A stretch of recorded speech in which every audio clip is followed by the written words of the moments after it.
This is Beyond a Reasonable Doubt with your hosts, Mark Garrigus and Gary Smith. GPS, how are you? Mark, I'm well. How are you? Good.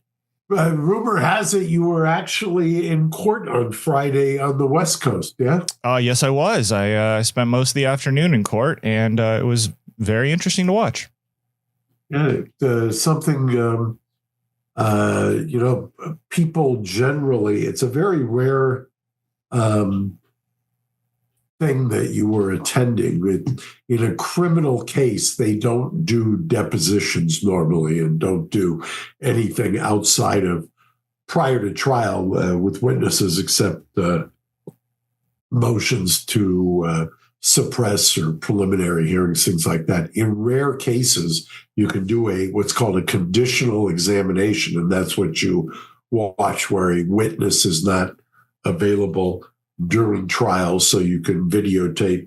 You do it in the courtroom, and I assume you had the judge there, yes? We had the judge there. We had his clerk, the bailiff, the two prosecutors, and the client. And it was very interesting because it was very much like it was a part of the trial, but with no jury present. So, it was unique. It was an interesting thing to watch.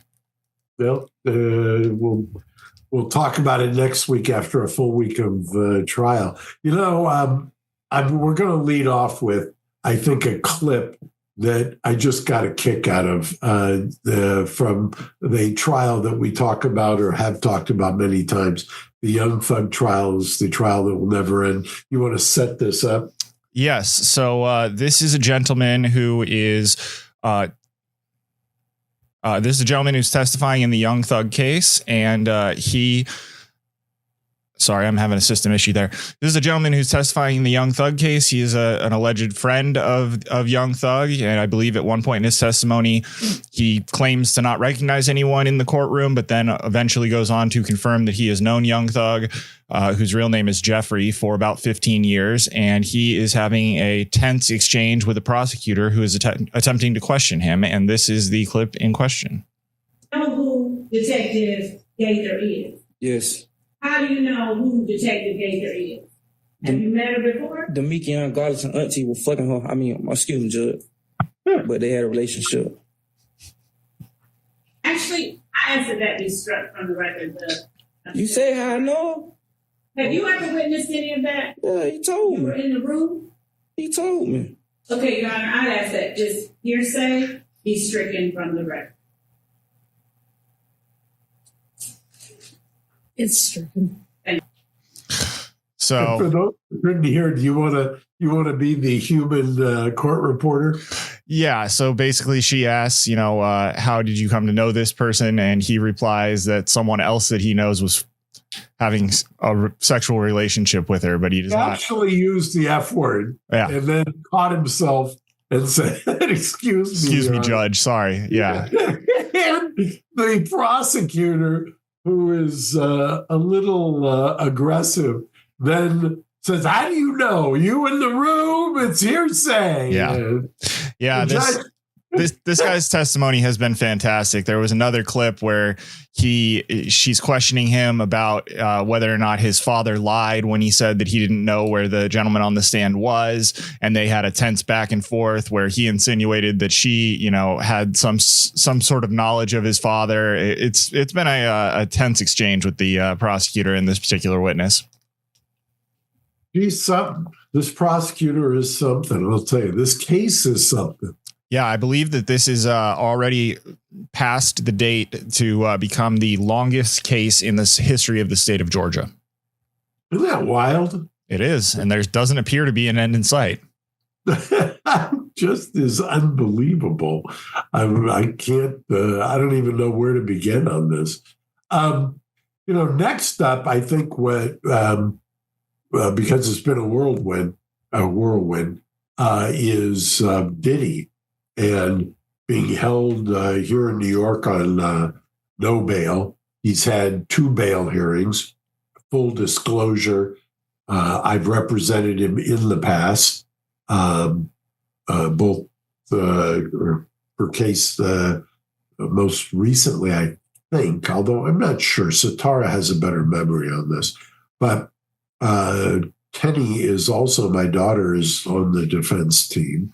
Yeah. Has been doing a TikTok, I think, or did it not on the no bail, but I think did one on, I don't know if you saw this, some inmate filed a lawsuit against him for $100 million. Yeah, and got a default judgment, correct? Correct. And which has since been vacated. Correct. They got a firm there in where was it? Michigan. Yeah. And here we've got Teddy's thing right here. Let's take a look. All right, here we go again. Diddy sued by a former bandmate. I'm his lawyer, and here's why you should care. Last night, Dawn Richard, who Diddy discovered in making the band, put her in Danity Kane, where she eventually left to join Diddy Dirty Money. And in 2020, when Diddy announced the reboot of Making the Band, she hopped on board and wanted to join. As you can see from this message in March 2020, she says, love, love, love you, let's do this. And yet another where she says, checking in to see if you guys are starting Making the Band back up. Would love to be a part of it, bro. Yet another in December where she's saying, let's bring the crew back. Another message where she says we never should have stopped it. That's what he did in 2023 on his most recent album called Off the Grid. She's a featured artist on the number 3 song on the album.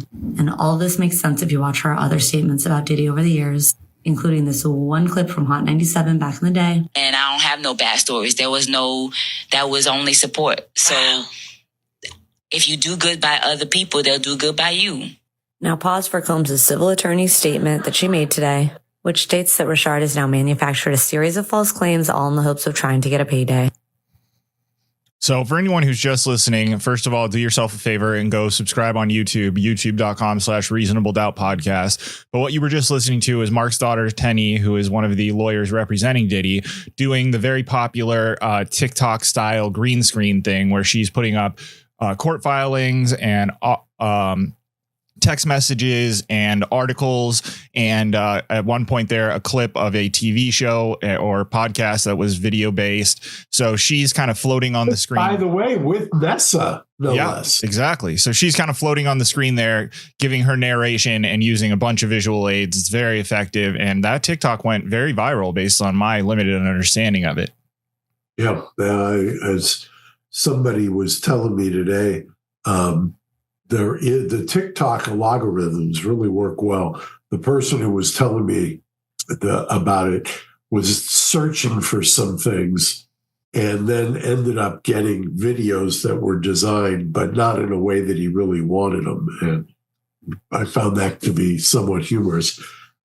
There's another video that's out that I noticed where a lawyer who I wish I knew his name is commenting on, on the no bail decision this week and the criminal charges themselves.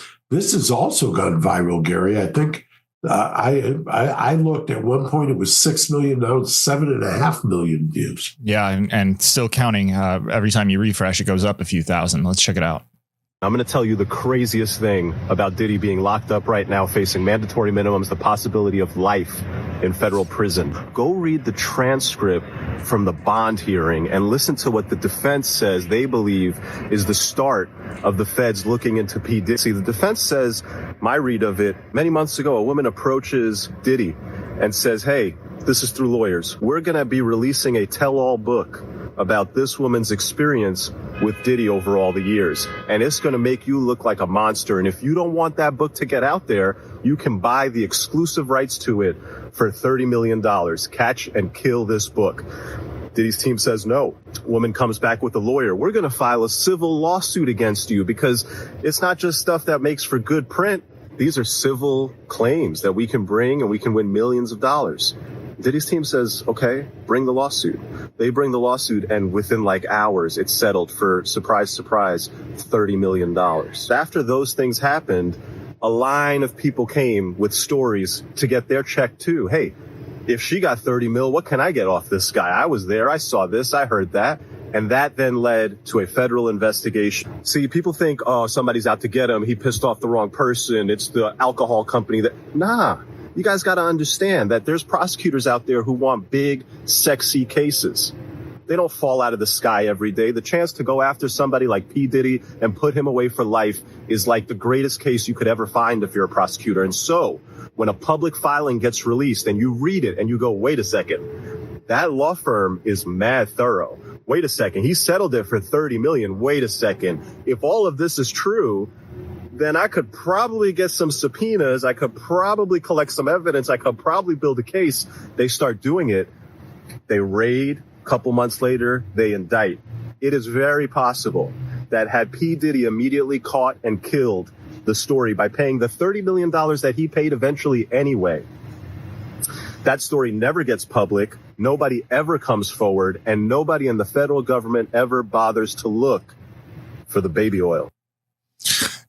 Now, I mean, I know that we have taken some umbrage with prosecutors giving people nicknames, but it also does not hurt when you can come up with a term like a freak off. I mean, the number of memes that I have seen about freak offs over the past 5 days would just boggle the mind. I mean, they certainly have captured the imagination of the entertainment and just broader press in general.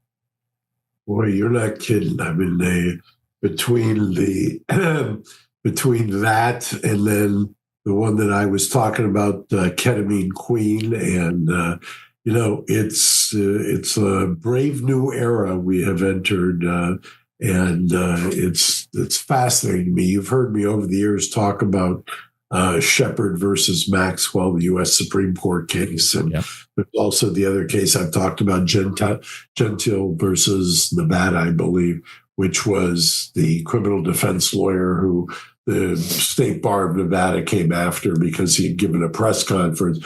You read those cases now, which I did recently, and it's fascinating almost how colloquial, how quaint they are, almost like transported from an antiquated era. It's just wild. And the Teny's little TikTok, if I've got that right, was written about in the New York Times. They did a feature on it because it was something that defense lawyers have not done before. But I will tell you that, and I think I talked about this in February, when we did the trial on that police shooting and the unfortunate death down in Arkansas.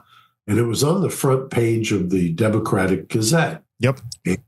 Which is a very vibrant paper in the state of Arkansas. And Fun fact, Mark, I have a framed copy of that in my office at Engine Co. Really? Yes, I do. I've been waiting for my framed copy. Well, there are 3 of them in my office, so I'll get your 2 up to your office. Thank you. So I think I told you this, and I may have said it on the show, but if I didn't, I'm hopefully making a point. I had handed it to one of my associates who is as sharp as can be. She had never held a newspaper, almost 30 years old, had never held a newspaper. So that is amazing because up until 15 years ago, I still had newspapers delivered to my door. I was a paper boy as a youth, and that was the way that you got news. You don't get news that way anymore. And you've got a whole multiple generations that don't get news that way, and they get their news through the social media sites. Yeah, I'm one of these rare people who still remembers a time before the internet. To this day, my parents still get 2 papers, I believe, at least. At one point, it was 3 delivered to the house every single day.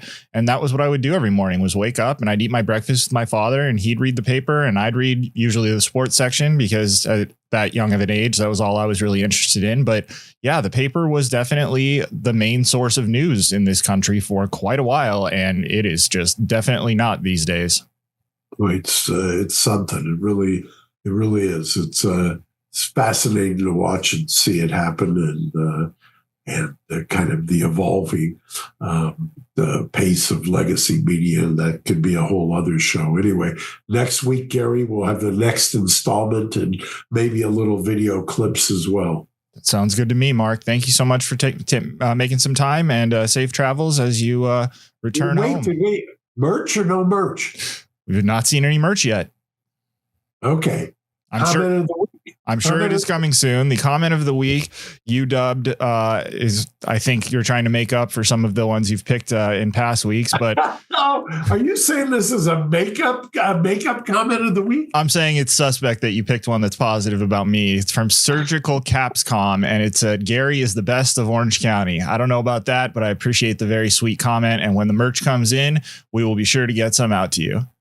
And be sure to say, well, they can get it now if they're a smaller, right? Yeah, if they're a small, if you're a small and you would like to get a small, you go ahead and drop us a line on Twitter. Just tweet me at @GPatrickSmith, and I'll get you set up. If you're a different size, then still reach out, and I'll be doing a giant dump of merch as soon as we get our restock. Love it. I'll see you tomorrow in court, Gary. I'll see you then, Mark. Thank you very much. Bye-bye. Bye-bye. Thanks for listening to Reasonable Doubt. Subscribe on YouTube at youtube.com/Reasonable Doubt Podcast.